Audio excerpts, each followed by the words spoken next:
国营事业相关的考评跟绩效奖金核发都有一定的作业程序，由相关部会依规定办理。谢谢。院长，就是香港市民反送中遭到这个港警的暴力镇压，但是还有黑道的暴力骚扰。那现在蔡总统只是说给予个案人道救助，那政府给予什么样的具体的协助？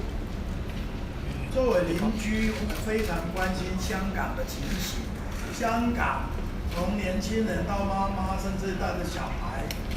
不分男女老幼，大家纷纷走出来，就只为了争取一个自由，守护一份已经打折的民主。但是看到却遭受如此的暴力，甚至于用子弹直接射到少女的眼睛，变成瞎了、失明，实在是非常的痛心。所以我们一直非常关心，另外一方面也非常忧心跟警惕，就是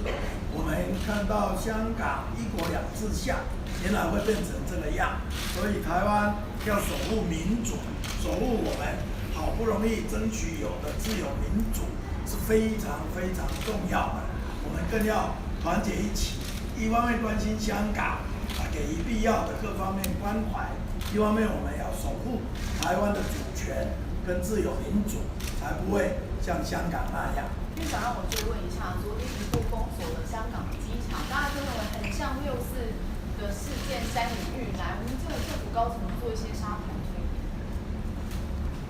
看香港人民这么多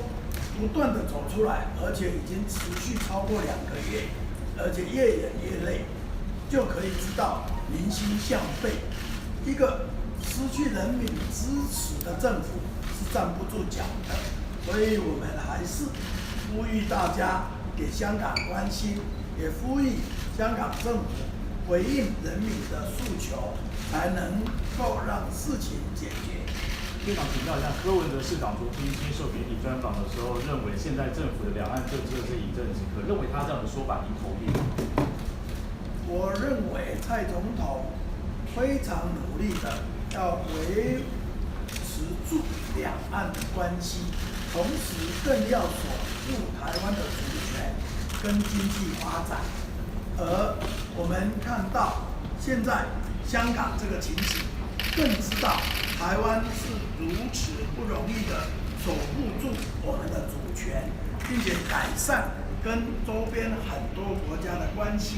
但却看到中国用尽各种手段，不但压缩台湾国际空间，甚至于不让他的国民到台湾自由旅行，就可见台湾的自由民主是让中国人民向往羡慕，同时也看出蔡英文总统一直对于守护主权都没有任何打折，并进一步把台湾的体质守得更好，发挥得更好，所以才会让来自于